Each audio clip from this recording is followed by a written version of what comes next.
बोरी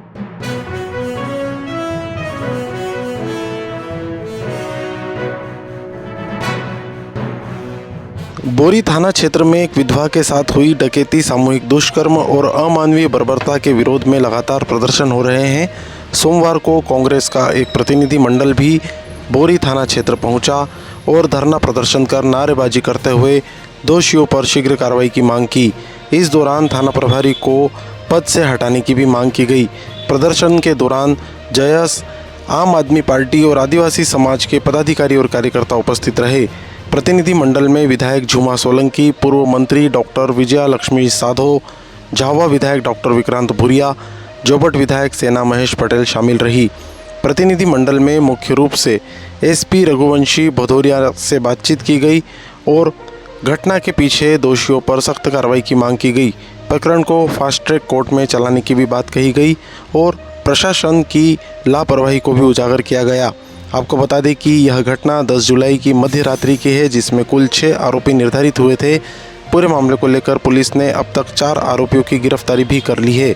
और सांसद जी से वो कब मदद करेंगे और सरकार की तरफ से कब मदद करवाएंगे, और यहाँ पर सुरक्षा की भी ज़रूरत है, क्योंकि पता चले कि ये दोषी पकड़े जाए, उसके बाद फिर इस तरह की कोई घटना हो जाए। यहाँ एक आपको बल रखना, सुरक्षा बल पूरे 24 घंटे तैनात रहना चाहिए और साथ में उनके बेटे को नौकरी भी देना चाहिए, क्योंकि वो बालिग है और उनके परिवार से एक नौकरी मिलना चाहिए। ये हमारी साफ साफ मांगे हैं। और तत्काल जो लचीलापन जो प्रशासन का चल रहा है, पुलिस का चल रहा है, तो तत्काल जो अधिकारी काम नहीं कर रहे उनको हटाया जाए। आप अगर कोई अधिकारी आपको पैसे दे रहा है या फिर पैसा पहुंचा रहा है ऊपर तक, क्योंकि गृह विभाग मुख्यमंत्री जी का खुद का विभाग है, और अगर इस तरह की घटनाएं होती है तो सीधे सीधे जो उंगली उठती है मुख्यमंत्री जी मोहन यादव जी पर उठती है। तो अगर इस तरह की चीज़ नहीं है तो तत्काल जो पुलिस प्रशासन है उस पर भी कार्रवाई होना चाहिए। जिले में कायरा सॉफ्ट टेक कंपनी के माध्यम से कार्यरत डाटा एंट्री ऑपरेटर और मल्टी स्किल ग्रुप डी कर्मचारियों के सामने आर्थिक संकट पैदा हो गया है। इन कर्मचारियों को पिछले 7 महीनों से वेतन नहीं मिला है। वेतन न मिलने के कारण कर्मचारियों के लिए परिवार का भरण पोषण, बच्चों की शिक्षा और ऋण की किस्तें चुकाना दूभर हो गया है। पूर्व में सीएमएचओ और बीएमओ को ज्ञापन सौंपने के बावजूद कोई ठोस कार्रवाई नहीं हुई। इसे लेकर आक्रोशित कर्मचारियों ने सोमवार को कलेक्ट्रेट में ज्ञापन सौंपकर मानवीय आधार पर तत्काल लंबित वेतन भुगतान की मांग की है। सुनिए पूरे मामले पर आउटसोर्स कर्मचारी का क्या कहना है।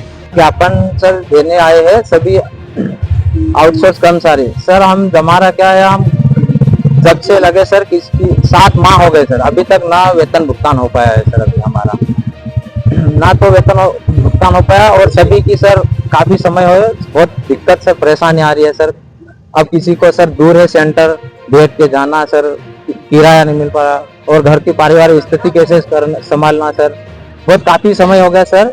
ना तो हम सर डिस्ट्रिक्ट में भी सर संपर्क करें तो किससे करें, ना तो हमारा कोई सुपरवाइजर है, ना तो कोई। और हमने सर सीएम साहब से भी कई बार अवगत कराया, उन्होंने भी सर आश्वासन यही दिया कि आ जाएगी, अगले महीने आ जाएगी। 2 महीने हुए सर, 3 महीने हो गए, अभी सर 7वां माह चल रहा है।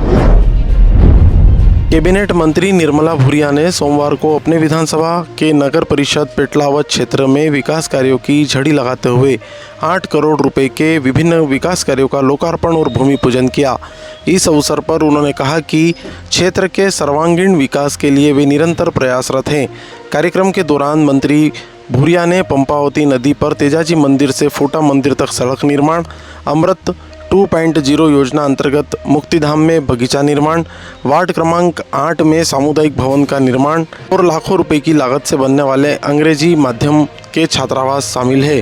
जनसमूह को संबोधित करते हुए मंत्री भूरिया ने कहा कि शासन का निरंतर प्रयास है कि नए नए नवाचारों के माध्यम से आम नागरिकों को बेहतर सुविधा मिल सके। उन्होंने पर्यावरण संरक्षण पर विशेष जोर देते हुए कहा कि क्षेत्र को घना जंगल बनाने के लिए उपयुक्त स्थानों का चयन किया जा रहा है। उन्होंने नागरिकों से आह्वान किया कि केवल पौधे न लगाएं बल्कि उन्हें पेड़ बनाने का संकल्प भी लें। उन्होंने कहा कि वे अपनी विधानसभा को श्रेष्ठ विधानसभा बनाने के लिए पूरी तरह प्रतिबद्ध है। कार्यक्रम का संचालन भाजपा मंडल अध्यक्ष संजय कहार ने किया। आभार सीएमओ राहुल वर्मा ने माना। कार्यक्रम के बाद क्या कहा मंत्री निर्मला भूरिया ने, आप भी सुनिए। लोकार्पण करने के लिए आई हूँ मैं, और सौगात देने के लिए पहला तो मैंने इंग्लिश मीडियम की जो 1 से लेकर 8वीं तक बच्चियाँ पड़ती है उसके नवीन भवन का लोकार्पण किया।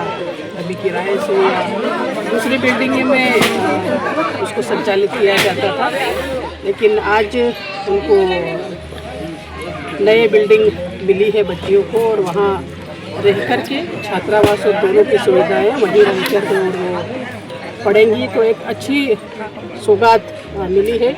और दूसरा जहाँ हम लोग खड़े हैं, ये ब्रिज का निर्माण है और लंबे समय से नगरवासियों को, क्योंकि खेती भी इधर है उनकी और आवागमन के लिए दिक्कतों का सामना करना पड़ता था। तो आज इस सुंदर ब्रिज का हमने लोकार्पण किया है, और एक छोटा सा यहाँ बगीचा शमशान घाट पे है, और उसका हम लोग लोकार्पण करने जा रहे हैं।